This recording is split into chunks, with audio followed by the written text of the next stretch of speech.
বিশ্বজুড়ে যখন ক্ষোভ বিক্ষোভের মুখে পড়ছে, তখন আরও একটি বড় দুঃসংবাদ পেল ইসরায়েল।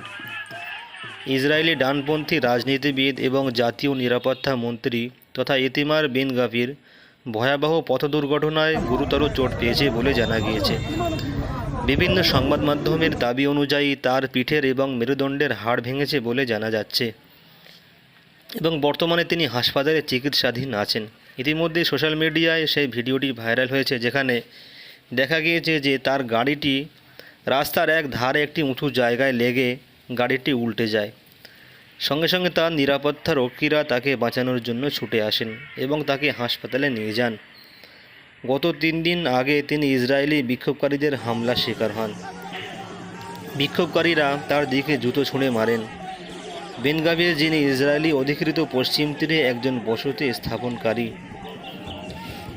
তিনি ইসরায়েলের আরব নাগরিকদের বহিষ্কারের আহ্বান জানিয়েছেন। আরবদের বিরুদ্ধে ঘৃণামূলক মন্তব্যের জন্য সবসময় খবরের শিরোনামে থাকেন এই ইসরায়েলি চরমপন্থী নেতা।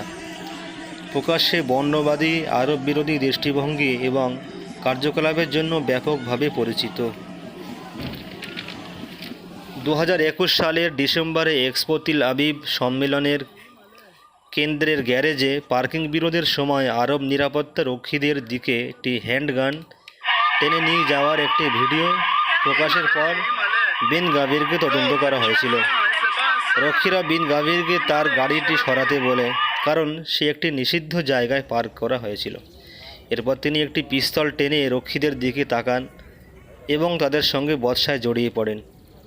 আরব মুসলিমদের বিরুদ্ধে তিনি বরাবর উস্কানিমূলক মন্তব্য করে থাকেন। 2022 সালে তার টেম্পল মাউন্টে প্রবেশ ঘিরে নানা বিতর্কের সৃষ্টি হয় এবং সমালোচনার ঝড় ওঠে। ভিডিওটি ভালো লাগলে লাইক, শেয়ার এবং সাবস্ক্রাইব করবেন এবং কমেন্টে আপনাদের মতামত জানাবেন।